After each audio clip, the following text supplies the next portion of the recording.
સતત ચાલવું જોઈએ એક દિશામાં. જો થાકી ગયા તો વિસામો ન આવે. વહે મારું જીવન જો એક દિશામાં. બહુ જ સુંદર વાત કરી. એક ધાર્યું સતત એક જ દિશાનું પ્રયાણ, એક ધ્યેય પાછળ લાગી જવું. અરે એમાં રોકાઈ ન જવાય. થાકવાનું નથી, આંફવાનું નથી.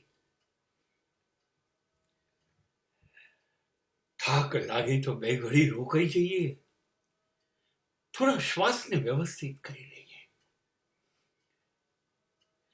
પણ યાત્રાને વિરામ ન આપીએ. એમાં સમય નથી બગાડવો, અચકાઈ નથી જવું, પાછા નથી પડવું, ઢીલા નથી પડવું. જરા બી આજુ બાજુ કોઈ જગ્યાએ આપણા યાત્રાના અંતિમ બિંદુ સિવાયનું ધ્યાન નથી રાખવું. સતત વહેવું છે પાણીની જેમ, અસ્ખલિત, રોકાવ્યા વગર. ગંગા ગંગોત્રીમાંથી નીકળે છે, પછી સીધી કોઈની રાહ જોયા વગર સીધી ગંગા સાગર. ક્યાંય રોકાતી નથી. અને જો તમે રોકાયા, તમે નક્કી કર્યું, તમને કોઈએ રોક્યા, કાં તો કઈ રૂકાવટ આવી, અને જો તમે રોકાયા તો નિશ્ચિત છે તો જ્યાં પહોંચવું છે ત્યાં પહોંચાશે નહીં.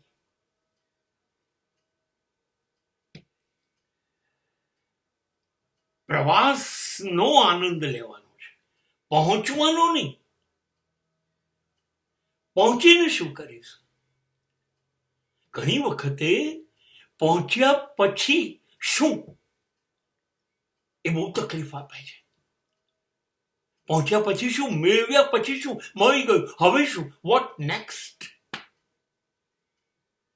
એટલે સતત કઈ મેળવવું નથી, મેળવવાનો પ્રયત્ન એ મારે મેળવવો છે.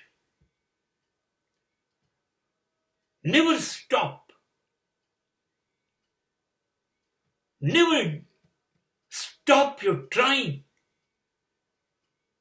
never stop your moving.